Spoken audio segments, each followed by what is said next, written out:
Hello guys, how are you doing today? Once again, this is Emekuzo here. You all know that we've had it several times that you need to focus on your market. You need to focus on your who in order to launch a product. I've said it several times on this channel, and that is correct. That is true. However, what we've seen, especially with digital marketers, is that we are trying to reach our who with different offers. Most times, you see most digital marketers bundling up offers in the way of giving a product at a price or at a particular price point, and they bundle up other products trying to stack up their offer to look big or interesting to the customer. Why this strategy is right, I want to say it is not the right or the best way for you to do that. Why do I say this? Now, for most products in the market space, you need to know who needs that product beyond what you can perceive at the face value. What do I mean by this? Let's say I want to buy a drill in the market space. I am not buying that drill because I want to buy a drill. A smart marketer would know that I am getting that drill probably to hang a picture that matters to me. What I'm trying to buy is not just a drill, but I'm trying to buy a place to hang my favorite picture at home that my family would look at and be happy, or that I would look to have fond memories of when I had that picture taken. So if that be the case, when I'm trying to sell you that particular drill, I would not be selling drill based on quality, based on color, based on strength, or things like that. Rather, knowing fully well that you would be using this drill to bore a hole on your home where you'll be hanging your pictures with memories of your family and things like that, I would position things that would align with that thing which we call your secret private desire. So I will tell you something that looks like this. Look, this drill would quickly bore a hole in your house that would make sure that whatsoever thing you are fitting into that particular hole will stick and give you a beautiful frame to hang whatever you want to hang there. And it will make sure that it leaves little mark on the wall, making sure that the hole is not compromised for your pictures or whatever you want to put in there. So what am I trying to say? You have to know deeper what your customers want beyond face value. The same way when you want to paint a house. Well, let's say you are selling paints, all right? Every person can come to the market space and talk about discounts, talk about quality of the paint, talk about maybe aesthetics, all right?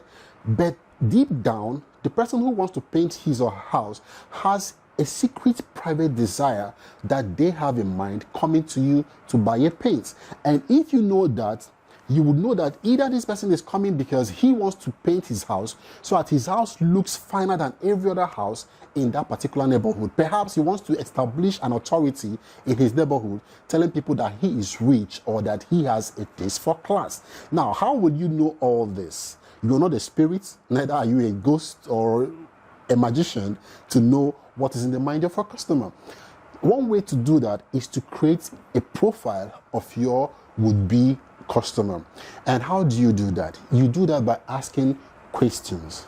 All right, you do that by making research, asking and probing in your market space to discover what are the secret private desires, what are the things that people in your market need that are not physically spoken, that you can bring to the market space, and use that information to create your offers.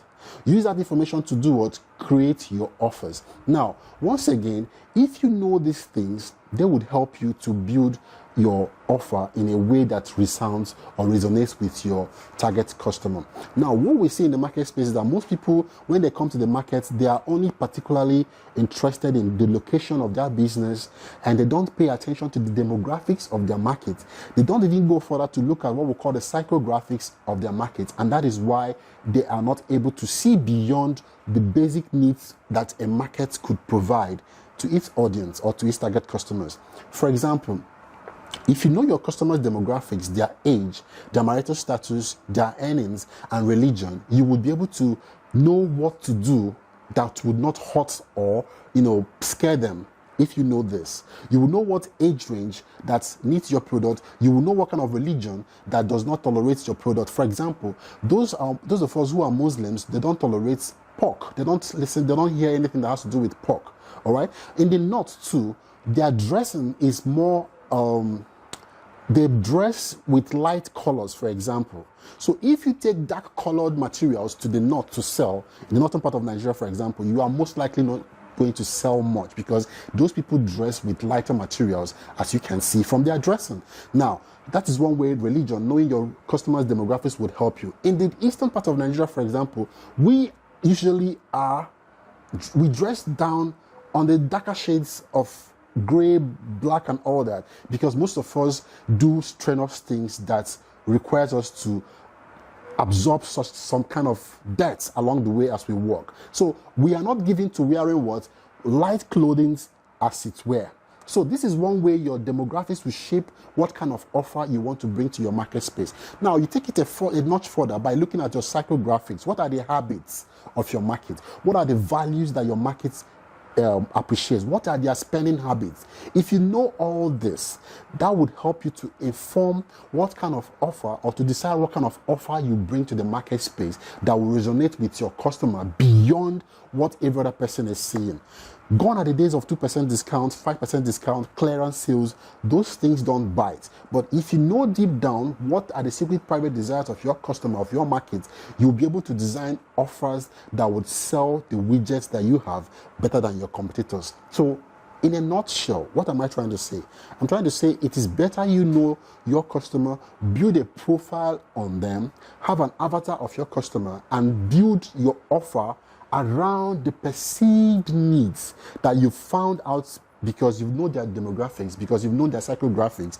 It would help you to sell more than when you are making vague offers in the market space, hoping that you would land that customer by stacking up your products, maybe talking about another discount, a bonus of a product that has a bonus, 10 products that are discounted at this rate. It doesn't really matter to that customer if he is not in the market for that product you are trying to sell to them. But if you know what their secret private desires are, by virtue of knowing their demographics and their psychographics, you will be able to design offers that will resonate to them and their needs. So don't go about copying whatever other person is doing in the market space. Don't go about bundling offers because you can bundle them. Rather, look at your avatar and see what matters to them, and bring what it is that you found out that matters to them and bundle it as an offer and present it to them in the most easy way to grasp, and they would warm up to your offer and end up patronizing whatever it is that you are peddling out there. I hope you've learned a thing or two from this video. Once again, stick around and subscribe to our channel. If you're watching us on Facebook, let's see your like, and if you have a comment to share with us, we also want to see that in the comment section. If you're on YouTube, kindly subscribe and hit the notification button so you'll be the first to know when our videos are published. Thanks for sticking around once again. I'll see you in the next one. Have a great day ahead of you.